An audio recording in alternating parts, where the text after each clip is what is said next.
Hey, it's JC. It's March 24th, and it looks like the Senate is getting ready to approve a $2 trillion stimulus package. Today, I'm going to talk a little bit about the U.S. economy and then wrap it up talking about some information regarding the local housing market. What the government is doing right now is classic Keynesian economics. Think back to Economics 101 class in high school or college. John Maynard Keynes, in his theory that aggregate demand can influence macroeconomic variables. Specifically, we're talking monetary policy and fiscal policy. Monetary policy, I talked a little bit about this a few days ago with Will Hollister, Atlantic Coast Mortgage. After the Fed reduced their federal funds rate down to zero, that's one aspect of monetary policy. The second, which I think is a little bit more important is quantitative easing. You heard this term a lot back in 2008 after the financial crash back then. QE1, QE2, quantitative easing 1 and 2.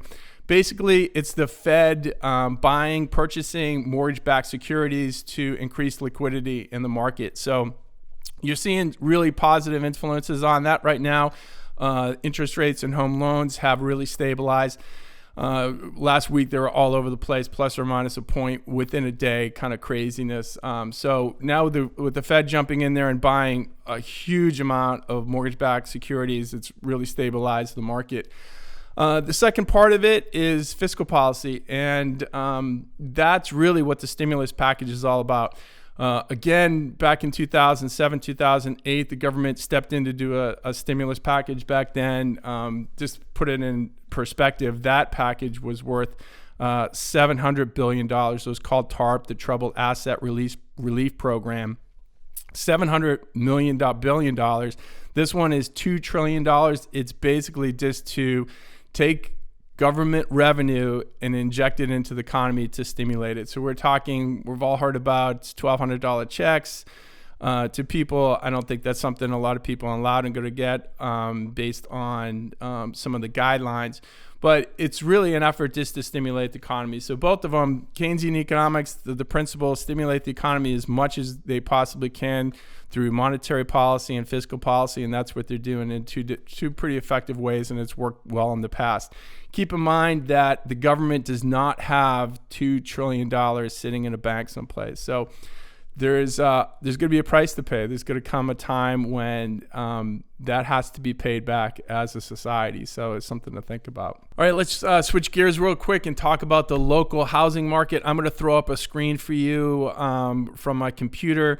The best indicator that I can think of right now that's going to predict where we're going to head in the housing market is the number of daily showings. And as you can see, daily showings has just dropped right off of a cliff.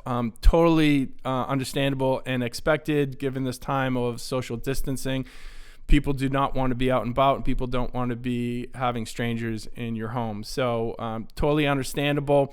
But the reality is if that people are not looking for a home and actually viewing a home, they're not going to buy it. We're not in that kind of market where I can sell a home just off of a video. People need to actually be in the home and imagine what it's like living there. So without showings, I don't think we're going to have a lot of sales in the next coming weeks and months.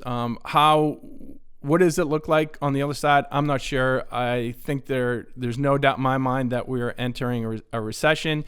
How deep it's going to be and how long it's going to last, I don't know. I really don't know. I don't think anybody knows. But if we get on the other side of it and unemployment is in the 10% range or less, then I think the housing market should be okay. If it's more than that, some people are talking in excess of 20% unemployment. One Morgan Stanley analyst mentioned that.